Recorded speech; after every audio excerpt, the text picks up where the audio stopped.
Hello everyone, and welcome to something I'm very excited about. And that is that we are joining the VDL in their sixth season. Now, we are joining the Jirachi Division, which is their Wi-Fi division. I believe it's their second season running a Wi-Fi division, and this season is Paldea Lower Tier, which is I've never played low tier draft before. I've only played regular draft, so this is going to be something new, and that's very exciting for me. So going into this draft, there are 12 coaches, and of all 12 coaches, we had 12th pick. So obviously, we're not going to get the greatest first mon, but having that opportunity to pick two mons in a row every single time it gets to our pick was really strong. Um, and first of all, first round, obviously a lot of really strong staple mons were going: Crocodile, Terrakion, Sandy Shocks. So I didn't really have a plan going into it just because I thought anything I did plan would be picked straight up. But I was really surprised that probably my first pick still fell to me. And that was Empoleon, Poseidon the Empoleon. Now, Empoleon is probably, as a Gen 4 baby, my favorite starter of all time. And it's easy to see why this thing is a great bulky water, which is great to have on any draft team. At the same time, in low tier, bulky steel types are really helpful just because of the lack of fairies. Um, and yeah, obviously in Gen 9 I got that big buff changing from Defiant to Competitive, which is really helpful in, for example, stopping opponents wanting to defog in front of it. Uh, and just with how, as you'll see, how rampant Sticky Web is on teams that were drafted, getting that special 2 plus special attack boost for basically free because of Empoleon's slowness is really strong. Obviously, its stats are really good. You know, it's really great, bulky on that special side, also having a really good special attack stat so it can dish off big damage. At the same time, 86 attack is pretty decent as well, especially with moves like Swords Dance. To boost it up, this thing can be really good. It's got great disruptive options, obviously, with knockoff to remove items. It's got raw to swap, set up sweepers out if need be. It has haze, obviously, to remove stat boosts. And yeah, this thing is just a great first pick. Obviously, having that slowness and having flip turn was such a big buff for it. Just being able to slow pivot out at just some more offensive threats is just going to be super fun, obviously. And you could always run the lead stealth rock set as well. I'm also really excited to potentially run an agility weakness policy set 1 week. Obviously, just being able to run either offensive option with weakness policy is super helpful, and having agility to boost our speed. And even though we have 60 speed, getting faster in a lot of things and dealing big damage is really helpful. And another thing that I didn't even realize when I drafted this thing is that it has priority on both sides of the spectrum with Vacuum Wave and Aquajet. So yeah, that's really good, and it was a great first pick to pick up.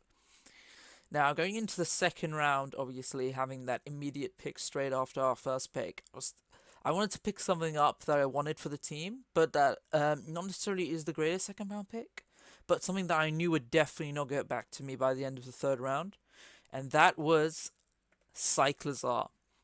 Now, obviously, grabbing a good, incredible speed tear in 121 speed is super important. Having that speed, this thing can was another mon that can be either a physical or special attacker, but he can even go bulky with items like Assault Vest and good investment.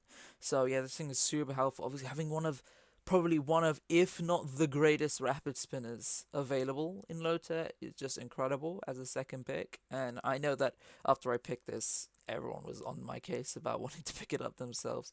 So that's usually a good indicator of a good pick. Obviously, this thing can also be like a eject pack Draco overheat set, or it can even be disruptive with moves like Taunt. So yeah, this thing is just such a great second round pick, and yeah, like even shift gear sets would be really strong. So yeah, I cannot wait to use this thing. It's the first time ever I'm using Cyclozar, so I'm excited to see if it lives up to the hype. Now, going into the third round, as you can see, Mons were like Sylveon, Tinkaton, Florges were all going in the second round. Even more fairy types went in the third round. So I didn't even realize how little and how few fairy types there were. So in the third round, I immediately knew I needed a fairy type, especially obviously to finish off my Steel Dragon Fairy core. And I grabbed what I thought was the best option on the field, which was Gardevoir. Aphrodite, the Gardevoir, is going to be hopefully a very strong mon. Obviously, completes out that Dragon Steel Fairy core, which is really lovely. It also has a great speed tech, kind of being in the middle of Empoleon 60 and Cyclodars 121. This is the first real mon we have on the team that's really powerful just out of the gate with incredible 125 special attacks that moons like Moonblast, Psychic, Focus Blast, Thunderbolt just really means this thing could be a great Scarfer or great Spexmon, even Life Orb. Um, and I didn't realize how much support moves it could get. It gets both screens, Light Screen Reflect, it has Encore options, Thunder Wave as well. Great moves, and it can also be a decent cleric. We'll see as the team goes on, but our mons don't have the greatest HP stats. So 68 HP is actually really good for wishes. It even has like healing wish as well, which can be a great last pinch option if we need it. So yeah, this one is just so great. Obviously, having Trace can be super fun. Like really interesting interactions, like tracing things like Levitate or Flash Fire can be really interesting. And Synchronize also punishes opponents wanting to status it. So yeah, great options from this one, and it was a really strong third round pick. And going into the fourth round, obviously, I wanted to grab a good grounded poison was my main concern. I just wanted to get a good grounded poison out of the way, and I also wanted a little bit more bulk for the team. Um, so we picked up something very interesting, Vileplume. Demeter the Vileplume is a very fun one. Effect Spore, obviously, you never want to win by it, but it's always an option. Chlorophyll can be fun with potential Sunsweeper sets, but yeah, this thing is very bulky. Toxic is always lovely having a mon that can use Toxic. Strength Sap is also a not very highly distributed move, but such a strong one in dealing with physical attack as well, healing yourself up. It's got great offensive options like Sludge Bomb, Sludge Wave, in case we want to try that 30% poison chance for 10% and an extra 5 damage output. Obviously, moves like Energy Ball, Giga Drain, this like potentially even Sleep Powder. Like this thing can be a great mon for the team, just being able to soak up hits and heal itself back up. Yeah, this thing is just an incredible mon and something I've never used and I'm excited to use. Obviously, just looking at the team going into the fifth round, obviously it was a while before we got back to us, but I was looking at the team and I noticed that we really were struggling with fire types. So I wanted to pick up something that was decent to fire types, maybe an immunity if possible. So we managed to pick up Colossal, Hephaestus the Colossal.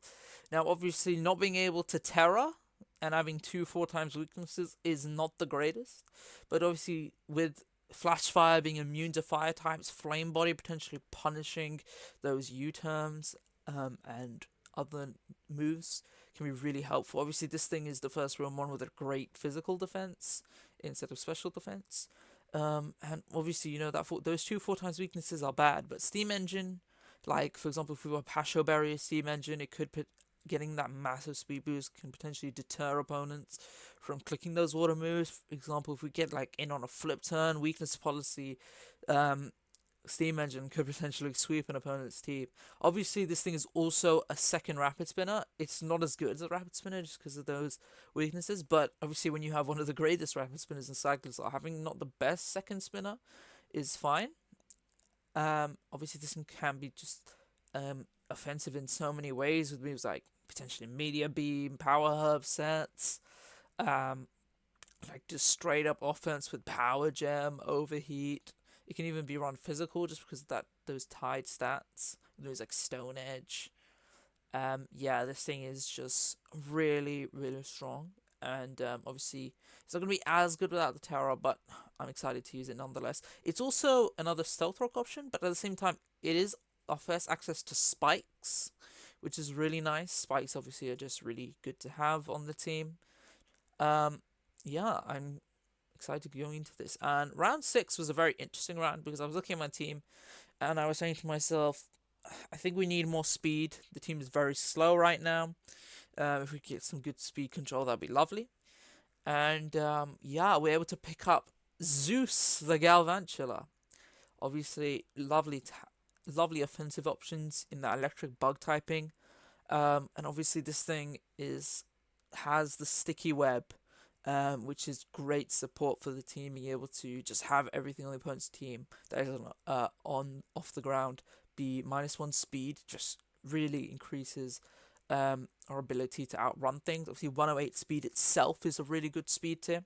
This thing could be like a Focus Sash lead set with Sticky Web, or even like super offensive, like 97 Slash Attack isn't the best in the world, but compared to something like Life Orb or Choice Specs, this thing can do a lot of damage, especially with those Compound Eyes Thunders, which is just super damaging. It could even be unnerved to potentially remove weakness berries that could be in the way, or citrus berries that could be really problematic. It can also stop Custat berry sets from outspeeding and KOing it. Bug Buzz is also something that I really like as a stab option. Obviously, having your second stab be a sound move is really solid for obviously breaking through subs and stuff like that. Yeah, this thing is also great coverage move in Energy Ball, which just really helps in hitting those ground types that want to come in on your Vault switches. And this thing can even do loads of other things, like for example, like just clicking taunt is also. Wait, does it have a taunt? Actually, I don't think it has taunt, so I'm just gonna discount that. But yeah, just being able to Vault switch out and having Energy Ball to stop those ground switch-ins, and then just if a team is weak to electric, this thing just goes in with Thunder. So yeah, this thing, in my opinion, was a great pick. Now going into round seven, round seven was very interesting because I noticed that a lot of people were picking up their Terra mons. Obviously, we had very low Terra options in this format, so a lot of weaker mons were being Terra captains, and they were going and there weren't many great options. So obviously, they were going a lot early than I expected. So going into round 7, 8, my idea was I wanted to pick up a Terra captain and also a little bit more bulk. I particularly wanted to pick up a ground type at this point, and I think I picked up a great one here in Artemis the Pillow Swine. Pillow Swine is something very, very fun. Obviously, it's a great Violite mon. So yeah, this thing is just super, super bulky with that Violite. Obviously, at the same time, I noticed our team was obviously lacking a lot of physical offensive options. This thing's not necessarily the greatest physical attacker, but base 100 is pretty good. And like with coverage like Earthquake, which obviously hits really hard alongside Ice Shard, this thing Ice Shard priority, which we were lucky a bit in priority other than Empoleon. This thing is super good. Obviously, also having that haze option, same as Empoleon, just means that setup sweepers that want to break through our bulky mons are going to have a really, really tough time. At the same time, obviously, it's not even weak to fire because of Thick Fat, and also resists ice because of it. So, yeah, this thing can be really, really good. And I hope we can really use it effectively to really, really, really punish setup teams. So yeah, this thing was a really fun one. And going into round 8, obviously, we wanted to pick up that Terra Captain, and I think I saw something great in Dusclops, Hades the Dusclops. I was shocked that this thing was allowed as a Terra Captain because this thing is super bulky. Obviously, I think it's just because obviously that Violet can be knocked off, but those 130 defenses are just so good. Having Frisk to check items is also incredible. As you know, information in draft is so important. Being able to just see what an opponent is, and then just being able to use that information to know exactly like what EVs they might be, and just know like what their role and what is the sweeper in their team can be just super, super good. Will-O-Wisp is also something that is really good. If an opponent's team is really physically offensive, Will-O-Wisp can just go in and stop those mons that want to punish Dusclops with knockoff. Yeah, and then also Curse is something very, very interesting because we are Terra Fairy and Terra Steel. So very obviously to reduce the knockoff, Steel was just one of the greatest defensive typings in the game. But if we do Terra out of our main typing, we Curse obviously as a ghost type will get rid of 50% of our HP and slowly tick away at our opponent. But if we Terra out, we get that speed drop, which we're 25 speed. I don't think speed dropping is our priority. And getting those defense and attack boosts means that with 70 base attack, Dusclops can become a bit of an offensive threat. Terra Blast Fairies and Terra Blast Steels are going to do a lot of damage, and having access to Shadow Sneak plus good moves like Shadow Punch um, could be great, or could turn this thing into potentially a surprise attacker. Obviously, we have Pain Split for healing. With such a low HP at 40, obviously can be a detriment. But it means that we're going to get a lot of HP back from Pain Split. It also means that we'll get a lot of HP back from God of Our Wishes, which is really helpful. Yeah, so this thing is our first Terror Captain, and I'm really excited to see if it works well as a Terror Captain. I'm hoping it does, but we'll just have to wait and see. Obviously, also the third Hazemon, so yeah, setup sweepers are not going to enjoy our team. Going into round 9, obviously our last two picks to really end off the draft. I wanted to end off strong. Obviously, I've noticed that we do have a few physical attacking ones, but nothing that really wants to be an out-and-out physical attacker every week. So I wanted to pick up something that has a really good just base attack stat and a pretty decent speed stat, because even with Galvantula Webs, our speed tiers were looking a bit rough. So I wanted something in that 80 to 90 range just to buff our speed a little bit. And I think that I found something really underrated in Flamigo, Apollo the Flamigo. This mon obviously is such a great, like 115 attack isn't the highest in the world, but it's strong enough to really pierce through a lot of teams, especially with 90 base speed. This thing is a really good speed tier as well, kind of at the top of that range that I wanted. And any fighting type with Scrappy just is really great for, in my opinion, just because being able to hitmons with your close combats like their ghost types, and yeah, that just really, really limits their swap-ins. Having that close combat Brave Bird double stab option is just super hard, difficult to swap into, especially if we're like a Scarf set or even Bandit or Life Orb. If webs are up, Flamingo can outspeed a lot of things and deal so much pressure. It could even be a Swords Dance set. This thing even has Roost for recovery, Bulk Up, U-Turn, Throat Chop, Taunt. This thing has so many great moves it can run, and I think it was really underrated by a lot of people, and I'm hoping that this thing can really, really do some work for us. Now, obviously, 10th pick, we only had 2 points left, so 2 point tier was kind of the very, very weak mons. So I just kind of wanted to grab something that not necessarily isn't going to come every week, but something that could just be a bit of utility, help out, and in certain matchups. And I noticed that someone's little brother was sitting on the field. First pick, obviously, of the draft was Big Crocodile. And I thought to myself, why not have my last pick of the draft be his little brother Krokorok? Ares the Krokorok. Obviously, this is our second Tower Captain. We have Gross and Ghost. Ghost just makes us immune to those fighting type super effectives. And Gross, in all honesty, was because I wanted to be able to use all types that began with the letter G. Maybe a little bit of a mind slip there, but it's draft. Let's have some fun. Ares, obviously, yeah, that's our first dark type, and also gives us an Intimidator, which is really nice.